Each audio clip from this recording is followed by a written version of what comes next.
오늘 본문은 총 3번, 이 3번의 전투에 관해서 이야기하고 있습니다. 시간대별로 이렇게 올라가거든요. 첫 번째 전투가 1절에서 4절까지 기록되어 있습니다. 엘라왕 그돌라오메를 중심으로 하는 이 4명의 동방 왕들이 5명의 서방 왕들과 싸웠다라는 이야기입니다. 자, 이 전쟁으로 인해서 동방 왕들, 그러니까 그돌라오메를 중심으로 한 왕들이 승리를 거두게 됩니다. 자, 그래서 어떻게 되느냐? 이 서방의 왕들이 동방의 왕들을 약 12년간 섬기게 되었습니다. 이것이 이제 첫 번째 전투입니다. 그리고 5절에서 12절까지는 두 번째 전투에 관한 내용입니다. 여러분, 12년이라는 기간은 굉장히 긴 기간이지 않습니까?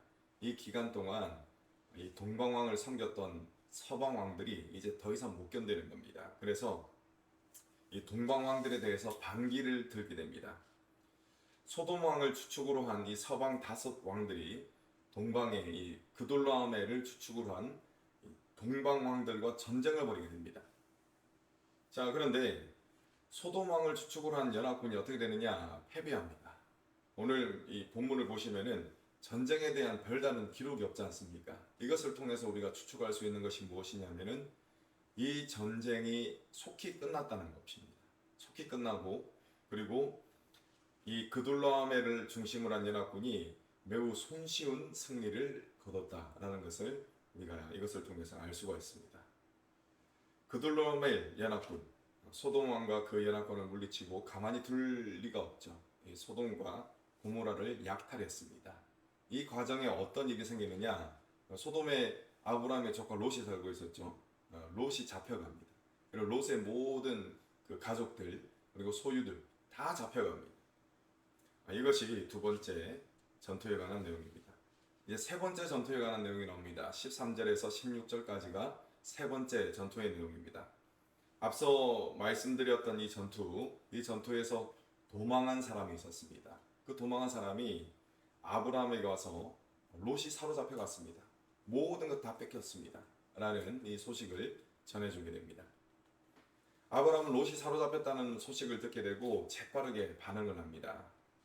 아브라함 집에서 기르고 훈련시킨 사람들 318명, 굉장히 많은 숫자죠. 이 사람들을 데리고 가서 동방 왕들을 추격합니다. 그리고 야밤에 밤중에 기습 공격을 감행합니다. 결과는 대성공이었습니다. 그돌라오메 연합군은 갑작스러운 공격에 혼비백산해서 도망하게 됩니다.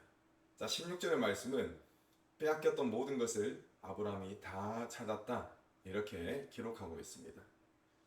여러분, 아브라함이 거뒀던 성과 어떻습니까? 참으로 대단합니다. 이는 그냥 얻어지는 것이 아니었습니다. 그냥 표면적으로 보여지는 것을 보면은 아브라함이 무엇을 했느냐? 먼저는 준비를 했습니다. 318명이나 되는 사람들을 먼저 길리고 그리고 훈련을 시켰습니다. 이런 준비를 했습니다. 매우 힘든 준비를 아브라함은 했다는 것입니다. 자, 그리고 아브라함에게는 지혜가 있었습니다. 어떤 지혜입니까? 만약에 이 318명, 그냥 개인적으로 따지고 보면 굉장히 많은 숫자죠. 근데 이 318명이 공격하려고 했던 대상이 누구입니까? 여러 민족들의 연합군입니다. 그러니까 지금으로 따지면 이제 국가의 군대라는 것이죠. 개인의 군대가 국가의 군대를 친다? 있을 수 없는 일입니다. 자, 그래서 전면전을 하는 것이 아니라 야밤에 기습 공격을 하게 된 것입니다. 여러분, 이것은 굉장히 뛰어난 전술입니다. 아브라함에게는 두 가지가 있었습니다. 첫 번째는 철저한 준비가 있었고, 두 번째는 뛰어난 전술이 있었습니다. 그래서 이 두 가지로 승리를 거둔 것 같다라는 생각이 들기도 합니다.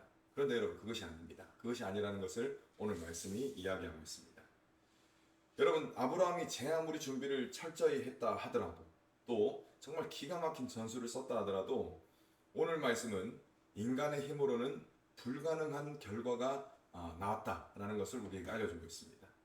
여러분, 16절 말씀을 함께 읽겠습니다. 시작. 모든 빼앗겼던 재물과 자기의 조카 롯과 그의 재물과 또 부녀와 친척을 다 찾아왔더라. 아멘. 여러분, 16절을 보시면은 그돌라오메 연합군이 빼앗아갔던 것들을 다 어떻게 했다고 했습니까? 다 찾아왔다라고 되어 있습니다. 여러분, 빼앗아간 것의 일부를 준비를 잘해가지고 또 뛰어난 전술을 써서 빼앗아간 것의 일부분을 찾아올 수는 있습니다. 자, 그런데 그러한 것들, 빼앗긴 것 중에 하나도 빠짐없이 다 찾아왔다는 것은 이것은 하나님의 영역인 것입니다. 자, 그것을 성경은 우리에게 분명히 이야기하고 있습니다. 여러분, 아브라함이 준비를 철저히 했습니다. 틀림없는 사실입니다. 뛰어난 전술을 사용했습니다. 이것도 분명한 사실입니다. 그런데 전쟁에서 승리하도록 이끄신 분이 바로 하나님이다 라는 사실을 오늘 말씀은 이야기하고 있는 것입니다. 그리고 아브라함도 이 사실을 잘 알고 있었습니다. 여러분, 하나님이 나에게 승리를 주셨다 라는 것을 인식하는 것, 그것이 어떤 인식입니까? 그것이 바로 올바른 인식이라는 것입니다. 아브라함이 올바른 인식을 가지고 있었다는 사실, 그 사실이 18절에서 24절까지의 내용이 그 사실을 잘 알려주고 있습니다. 아브라함이 전쟁에서 승리해서 돌아올 때 소돔 왕이 아브라함을 맞으러 사회 골짜기로 나오게 되었습니다. 왕의 골짜기라고 이름하는 그 골짜기로 나왔다는 것입니다. 자, 이때 살렘 왕 멜기세덱도 나왔습니다. 아브라함을 맞으러 나왔다는 것이죠. 이 멜기세덱은 빵과 포도주를 가지고 나왔습니다. 여러분, 이 빵과 포도주는 왕을 맞이할 때 이렇게 접대하는 그런 아주 귀한 음식이었습니다. 그 음식을 멜기세덱이 가지고 와가지고 왕의 잔치를 베풀어 준 것입니다. 그리고 이 멜기세덱은 아브라함을 향해서 이렇게 복을 빕니다.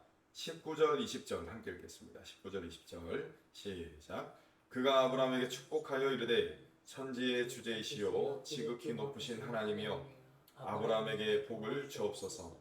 너희 대적을 내 손에 붙이신 지극히 높으신 하나님을 찬송할지어다. 아멘. 아브라함이 그 얻은 것에서 10분의 1을 멜기세덱에게 주었더라. 아멘. 여러분, 지금 아브라함을 축복하는 멜기세덱이 무엇을 분명히 밝히고 있습니까? 복의 근원이 되시는 분이 바로 하나님이시다라는 것을 분명히 밝히고 있습니다. 그리고 어떻게 하나님을 표현하느냐? 구체적으로 고백합니다. 가장 높으시며 하늘과 땅을 지으신 하나님이 복의 근원이 되신다는 것입니다. 천지의 주제이시여 지극히 높으신 하나님이라고 고백하고 있지 않습니까? 자, 이와 같이 복의 근원이 되시는 하나님이 아브라함에게 정말 인간적으로는 말도 안 되는 너무나 큰 승리, 확실한 승리를 주셨다는 것입니다. 아브라함은 멜기세덱의 축복을 통해서 하나님이 복의 근원이 되신다라는 사실을 다시금 확인하게 되었을 것입니다. 아브라함은 복의 근원이 되시는 하나님께서 베풀어 주신 은혜에 감사했습니다. 그래서 어떤 행동을 했습니까? 자신에게 있던 모든 소유의 10분의 1을 하나님께 드렸습니다. 그러니까 지금 전쟁에서 얻게 된 재산의 일부분이 아니라 지금까지 어마어마한 재산이 있었지 않습니까? 그런데 그 재산의 10분의 1을 하나님께 드렸습니다. 왜냐하면 하나님께서 모든 것을 이루셨다라는 그 인식이 있었고 또 그 인식이 있으니까 너무나 감사한 겁니다. 그래서 이 감사 예물로 10분의 1을 드리게 된 것입니다. 여러분, 이와 같은 감사의 표현은 아브라함이 가지고 있던 올바른 인식 때문에 가능한 것이었습니다. 여러분들의 삶 가운데는 이런 감사가 있습니까? 이런 감사가 있다면 하나님께서 나의 삶을 책임져 주신다라는 인식이 있기 때문에 감사한 마음이 드는 것입니다. 저 여러분에게 이러한 감사한 마음이 있기를 간절히 축원합니다. 자, 여러분, 이제 다른 부분을 좀 살펴보겠습니다. 전쟁에서 패배했던 소돔 왕의 입장에서는 아브라함이 얼마나 고마웠겠습니까? 지금 소돔 왕과 연합군이 굉장히 뼈아픈 패배, 수치스러운 패배를 당했지 않습니까? 막 도망가다가 역청구덩이에 빠지고 얼마나 수치스럽습니까? 그런데 이 수치에서 건져낸 사람이 아브라함이었습니다. 그러니까 굉장히 고마운 것이죠. 자, 그래서 소돔 왕은 아브라함에게 이러한 제안을 하게 됩니다. 붙잡혀갔던 사람들만 우리에게로 돌려보내시고 그리고 얻은 이 전쟁을 통해서 얻게 된 모든 것은 당신이 가져가십시오. 이런 제안을 하게 됩니다. 그런데 여러분, 아브라함이 이 제안을 어떻게 합니까? 단칼에 거절합니다. 여러분, 그돌라오멜 연합군이 번성했던 소돔에서 탈취했던 재물의 양이 어느 정도 되겠습니까? 어마어마하지 않겠습니까? 이 큰 재물을 아브라함에게 다 가져가라고 묻지도 따지지 말고 다 가져가라고 한 것입니다. 아브라함이 이와 같이 엄청난 제안을 거절했던 이유가 있습니다. 그는 승리에 대한 모든 영광을 오직 하나님에게만 돌리기를 원했습니다.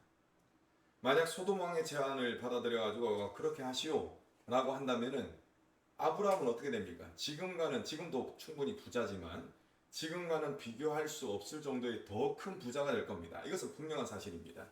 하지만 이 일로 인해서 하나님께 순전히 돌려드려야 될 영광이 소돔 왕에게로 돌아갈 수가 있다는 것입니다. 여러분, 타락의 도시 소돔 왕이라면 다음과 같이 분명히 말할 수가 있을 것입니다. 지금 아브라함이 부자지 내가 그렇게 부자로 만들어졌다. 아브라함이 그 사실을 너무나 잘 알고 있지 않습니까? 그래서 아브라함이 그렇게 이야기하고 이것을 거절했던 것입니다. 여러분 보십시오. 자, 23절 말씀 보시기 바랍니다. 아브라함이 이렇게 이야기합니다. 내 말이 내가 아브라함으로 치부하게 하였다 할까 하여, 이래서 이제 거부했다는 겁니다. 그러니까 소돔 왕이 아브라함을 부자로 만들어졌다 이렇게 말할 것을 지금 염려하고 있는 것입니다. 여러분, 이것은 단순히 자신의 명성을 걱정하는 것이 아니라 하나님께 돌아갈 영광을 소돔 왕이 가로챌 것을 지금 걱정하고 있는 것입니다. 여러분, 아브라함은 지혜로운 자였습니다. 왜냐하면 하나님에 대한 올바른 인식을 가지고 있었기 때문에 그렇습니다. 그래서 올바른 선택을 하게 된 것이죠. 함께 싸움터에 나갔던 사람들의 목만 챙겨주고 또 자신은 아무것도 필요 없다라고 한 것입니다. 여러분, 이러한 아브라함의 모습은 롯과는 대조적입니다. 롯은 오직 눈앞의 이익을 따라갔습니다. 그러다가 어디로 가서 살게 됐습니까? 죄악의 도시인 소돔으로 들어가 살게 되었습니다. 누가 억지로 잡아간 것이 아닙니다. 본인의 발로 소돔으로 들어갔습니다. 눈앞의 이익만 따라서 말입니다. 자, 그래서 이 롯은 어떻게 되느냐? 심령이 상하는 삶을 살게 됩니다. 그러니까 이 죄악된 환경들이 주는 안 좋은 영향력이 있지 않습니까? 그 환경의 안 좋은 영향을 롯은 받으며 그의 영혼이 신음하면서 살아갔다는 것입니다. 또 여러분, 잘 살지도 못했습니다. 오늘 말씀에 잘 드러났죠. 그돌라오멜 연합군이 이 롯을 포로로 잡아갔습니다. 이런 비참한 신세가 되었던 것이죠. 잘 살라고 그랬는데 결과가 너무나 안 좋습니다. 여러분, 롯에게는 하나님에 대한 올바른 인식이 없었습니다. 그래서 눈앞의 이익을 따라가는 잘못된 선택을 하게 된 것입니다. 하지만 아브라함에게는 하나님에 대한 올바른 인식이 있었습니다. 그래서 하나님께서 주시는 지혜를 따라가는, 하나님께서 주시는 말씀을 따라가는 올바른 선택을 하게 된 것입니다. 여러분들은 선택의 순간에 어떤 생각을 하고 계십니까? 모든 것을 만드시고 주관하시는 분이 하나님이시라는 올바른 인식을 가지고 살아가시기 원합니다. 또 성령께서 주시는 지혜로 말미암아 올바른 선택을 하셔서 날마다 주님과 동행하시는 그런 형통한 삶을 살아가시는 저와 여러분 되시기를 간절히 축원합니다. 아멘.